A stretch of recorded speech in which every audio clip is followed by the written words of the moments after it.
Salamat sa pagpili sa video na ito. Kabanata 2, The Big Dream and the Mysterious Samurai.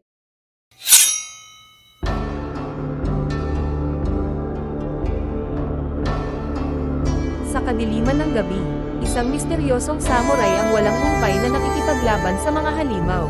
Kahit saan siya magpunta ay sinusundan siya ng masasamang halimaw.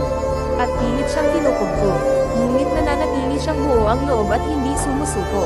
Sa gitna ng labanan, kahit pa siya ay lumalaban ng buong lakas sa ilalim ng kanyang puso ay hinahangad pa rin niyang makatakas sa kadilimang iyon. Hanggang masilayan niya ang isang tila babituing nagliliwanag sa madilim na ulap, kahit bahagya ay nahawi ang mga ulap at nagbigay ito ng pag-asa. Darating din ang liwanag. Si Yenny, isang taong may malaking pangarap. Maaga siyang gumising at buo ang loob na simulan ang kanyang malaking pangarap. Ang makapagtayo ng isang coffee shop. Dahil sanay naman siyang mag-isa. Ginawa niyang mag-isa ang pagtatayo ng kanyang coffee shop. Pininturahan ang mga paligid nito.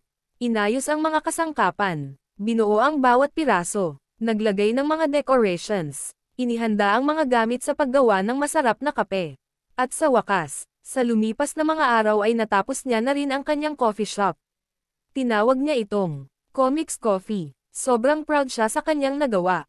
Nag-celebrate siya at uminom ng maraming kape. Anumang oras niya naisin uminom ng masarap na kape na kasing lasa ng Starbucks ay kanyang nagawa. Natupad niya ang kanyang pangarap na maging barista at na-share niya sa maraming tao ang kanyang masarap na kape. Bawat araw na na-enjoy talaga niya ang pagtitimpla ng masasarap na kape at frappe. Maraming tao ang tumangkilik sa kanyang Comics Coffee. Nagawa niya rin ang kanyang mga hobbies gaya ng pagtugtog sa kanyang sariling coffee shop upang magdagdag ng kasiyahan sa kanyang mga customers. Bawat araw ay naging puno ng kasiyahan. Masasayang tawanan. Walang patid na kwentuhan. Iba't ibang selebrasyon. Patuloy pa rin siya sa kanyang trabaho bilang isang corporate employee. At patuloy niyang ginagawa ang iba pa niyang hobbies gaya ng pagdadrawing at pagsusulat ng mga istorya. Samantala sa kabilang mundo, nakakulong pa rin sa kadiliman ang isang misteryosong samurai naghihintay ng pagkakataon. Nang pag-asang makatakas sa mundo ng kadiliman, si Yenny sa kanyang natural na kilos, ay masaya kahit madalas na mag-isa. Na-enjoy niya ang pagtugtog ng gitara pagkatapos ng trabaho niya sa Comics Coffee at sa corporate. Lingid ang kanyang kaalaman na ang kanyang mga ginagawa araw-araw ay nagre-release ng mga positive energy. Nagawa nitong magbukas ng isang path patungo sa kabilang mundo. Sa mundo ng misteryosong samurai. Sa mundo ng kadiliman na punong-puno ng pakikipagdigma sa may itim na halimaw at masasamang espiritu. Samantala, may isang lalaking pawis na nasa isang sulok ng madilim na kwarto. Tila ba pagod na pagod at halos maubos ang lakas. Lumabas siya sa kanyang silid at naglakad sa madilim na kalsada. Hanggang sa napadpad siya sa isang maliwanag na daan. Tinunton niya ito at nakita niya ang isang maliwanag na coffee shop.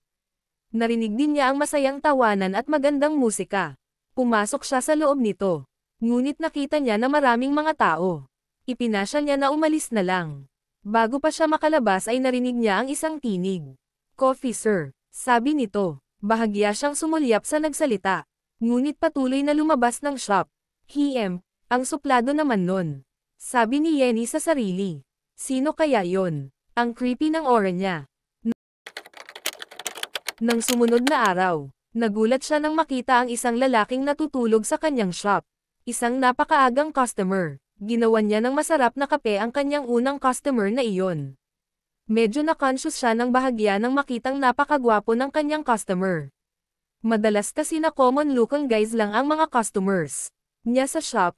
Iyon ang unang pagkakataon na may ganun kagwapong customer sa kanyang shop.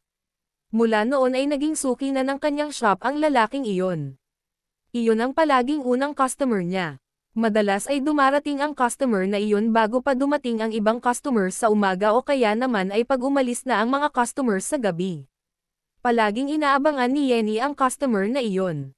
Madalas itong natutulog o kaya ay umiinom lang ng kape. Hindi ito yung order and pagkain, mainit na kape lang talaga. Dahil sa madalas nitong pagpunta sa shop ay mukhang napapansin na rin nito ang ibang personalities ni Yenny, gaya ng pagiging parang isang pusa. Napapansin din nito ang iba pang characteristics ni Yenny. Isang araw, Nakita ni Yenny na komportableng natutulog ang customer na iyon na para bagang nasa sariling bahay lang niya ito. Nilapitan niya ito at kinausap. Ito ang unang pagkakataon na kinausap niya ito. Maari bang wag mo nang uulitin iyan?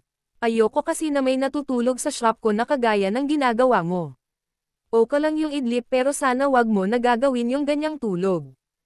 I'm sorry, Yenny. I was just too tired lately and I really feel so comfortable here in your place. I won't bother you anymore. I hope you forgive me. Iyon ang unang pagkakataon na marinig niyang magsalita ng maraming pangungusap ang lalaki. Inglesero pala ito ngunit hindi tunog Amerikano kundi may Japanese accent. At na-flattered siya nang banggitin nito ang kanyang pangalan.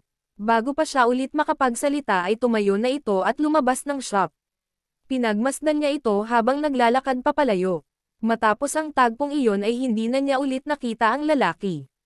Lumipas ang mga araw. Siya ay nalungkot at may kaunting pagsisisi kung may masama ba siyang nasabi.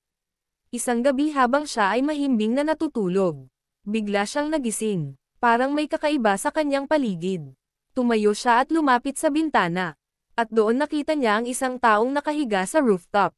Nagulat siya nang biglang bumangon ito at tumingin sa kanya. Pasensya na. Ang kwento ay itutuloy sa chapter 3. Maraming salamat sa panonood.